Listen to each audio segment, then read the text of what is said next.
Now, I would request Honorable Governor, Sri Bharat Vachu, to address the gathering here. Ms. Marasa. A brief introduction of our Honorable Sri Bharat Vachu. Honorable Sri Bharat Vachu is a retired officer of the Indian Police Services of 1976 batch. He is a postgraduate in history from Delhi University and did his early school education in Pune and New Delhi before moving to Scindia School, Gwalior.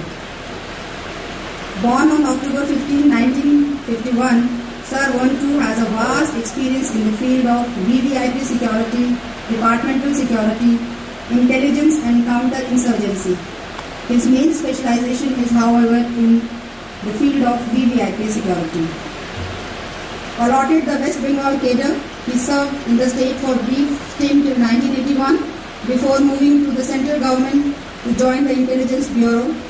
He served in the Intelligence Bureau in different capacities for a total period of 13 years. In the Intelligence Bureau, he was entrusted with various different assignments relating to internal and national security, including counter-insurgency. Sir Vachu took over as Governor of Goa on May 4, 2012 and is the youngest governor in the country. A good round of applause for him and we welcome you, sir.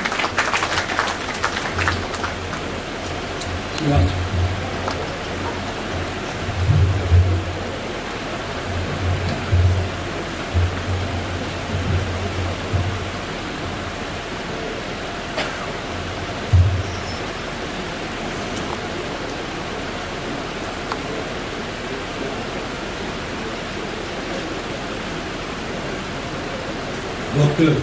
Satish Shetty, Vice Chancellor, Goa University.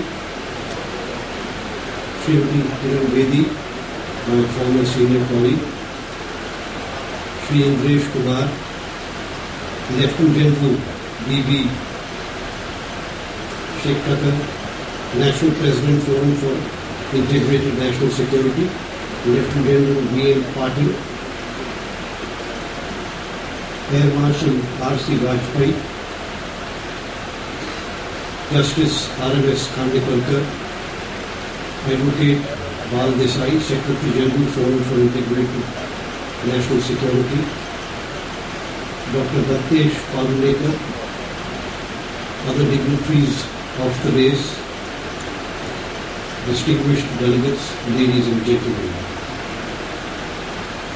It is my privilege and I consider it an honor to be the chief guest at this function organized by Forum for Integrated National Security to mark the conclusion of your seminar on maritime and coastal security. I would like to say that the topic of your seminar is indeed critically important and also timely. Maritime and coastal security is an area of security that is now raising focused attention and perhaps rightly so.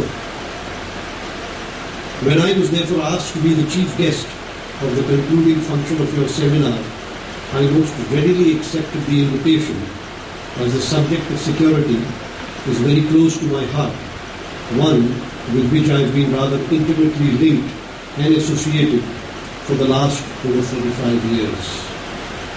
I hope all the participants have had a pleasant stay in our beautiful state of Goa and you've had a very fruitful intellectual discourse on this very important subject of national security in the serene and tranquil surroundings of Goa. Friends, national security today is a top priority topic that is being keenly discussed and deliberated upon at length at various levels and at different forums. The issue has been receiving focused concern from the security professionals in the different forces and agencies of the government who have been constantly and actively ensuring greater attention to the current and future security challenges.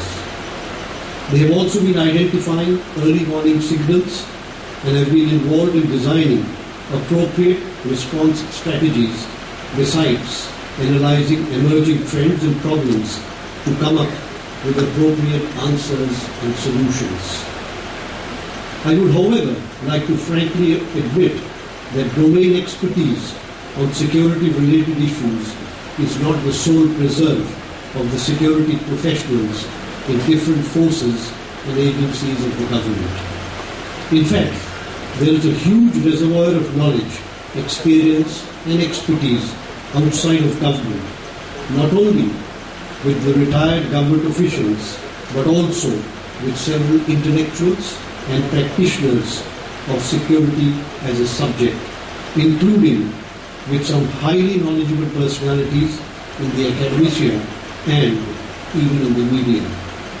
I would therefore like to, at this forum, highlight the need for an active exchange of views between those in the government systems with those in the public domain for the ultimate benefit and advantage of ensuring better security systems in the country.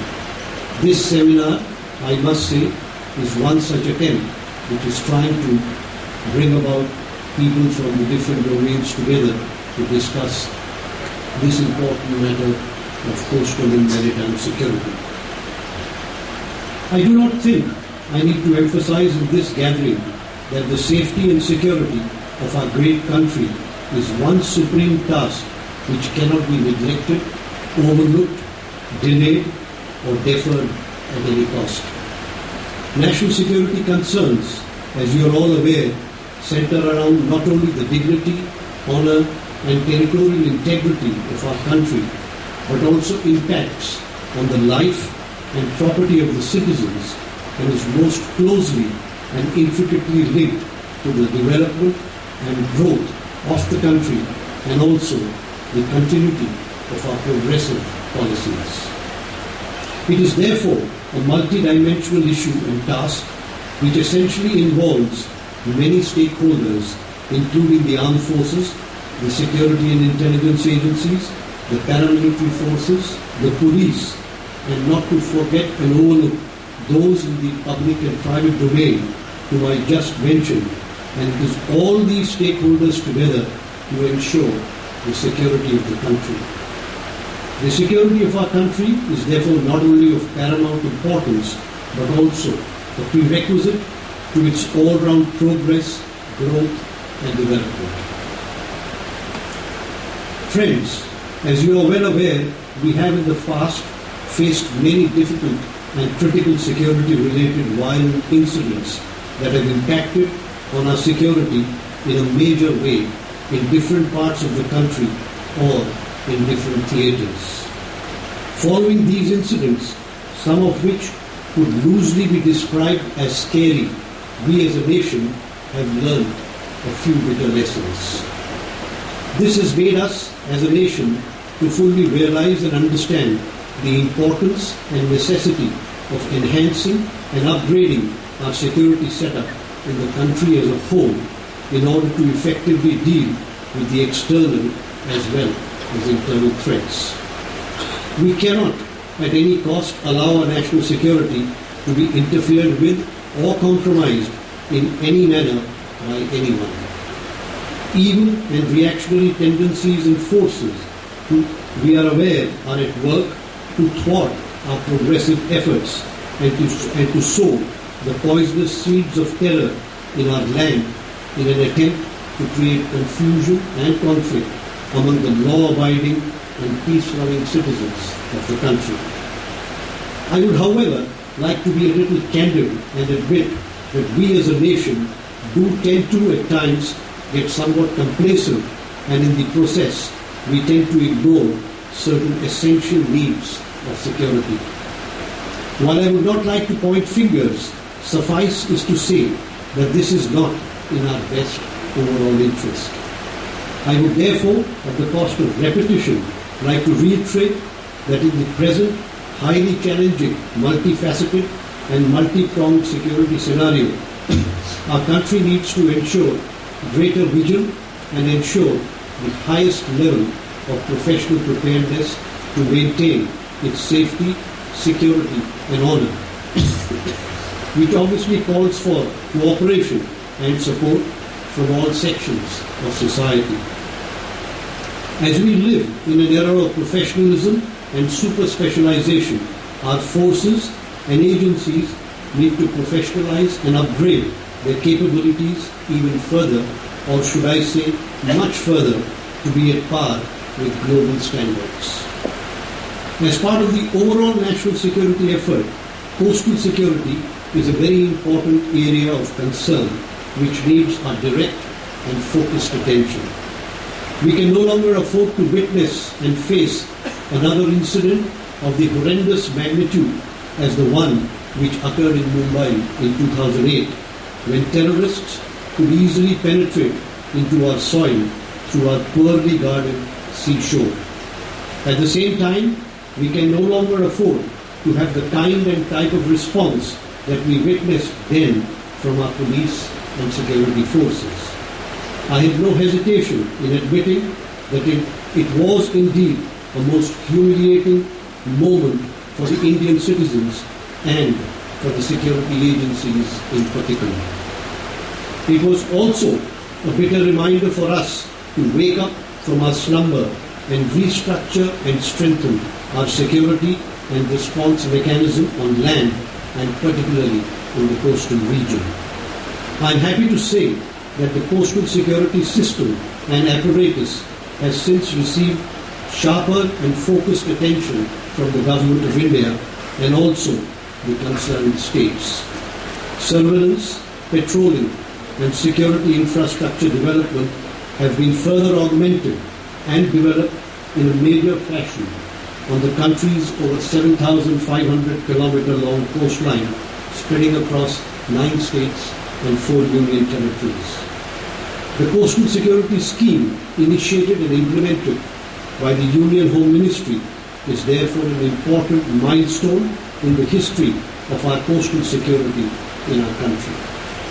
However, I do feel that there is need for a still higher logistic and manpower investment to keep our coastal security foolproof. We need to invest more, not only in terms of finances, but also with regard to upgrading and improving the caliber of the human resources that are deployed in this theatre. I would in fact say that upgrading our human resources is perhaps a bigger challenge. I am of the view that while the machine is important and critical in getting the job done, it is the man behind the machine who is perhaps much more critical and much more important. As you are aware, the coastal region of our country has great potential for inclusive growth. We have throughout the coastal belt a fairly large number of vital installations and other centres of important economic activities such as major and minor ports, airports, armed forces establishments, shipyards, railway routes, oil storage tanks, cities and towns with huge population, fishing and other maritime activities, historically important monuments, religious shrines and places of touristic importance, all of which are inhabited by people and frequented by foreign and domestic tourists, etc. The security of all these vital installations and places, you would agree, is of paramount importance. It is particularly in this background that we have to step up our efforts to further enhance the security on the coastal belt of our country. We have to clearly understand and appreciate our security vulnerabilities and plug all loopholes wherever they exist in our attempt to render the nation safe. I was very happy that our main subject covered today was the threat to coastal and maritime security from natural calamities and disasters, and this definitely is an important aspect that we will need to consider and keep in mind while further planning measures to deal with coastal and maritime security. I would also like to say, as I said a little while ago, that one would not like to share apportion blame on anyone, We usually have a habit of being overcritical and talking big, but I think we must remember that many of us here and outside this room were perhaps in the past in places, in positions where we could have done something. It's easier to criticize in hindsight, but we must look and introspect on ourselves as to what we did when we were in the system, within the system, outside the system, to further strengthen security of the nation. And if we do that in an impassionate manner, in an objective manner, I'm sure we'll be able to contribute much more. I would also like to say that very often we use this term, which sometimes I feel is politically fashionable also, political will.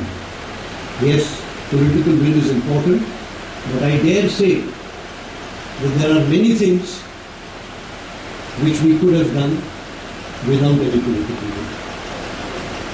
If we honestly introspect, there are many things which we could have done to improve the system where no political will stopped us from doing it. If we had done that, we would have perhaps been a safer place. So all of us together need to understand and realize that while it is easy to blame political will, if each one does our role, perhaps the political will also be forthcoming. I am happy that the Forum for Integrated National Security is actively engaged in and directing their attention to the crucial issue of national security, and they have been holding interactive sessions on different aspects of the subject. In fact, it should be the concern of each and every citizen of the country to do his or her best for the cause of national security. I would like to emphasize that organizations such as yours do play an important role in contributing to the overall national security effort, and the concerned authorities in government look forward to your views with eagerness and expectations. I therefore conclude with the hope that this forum will continue to render still more effective service to the cause of our nation's safety and security. Thank you for inviting me to this function. Jai Hind.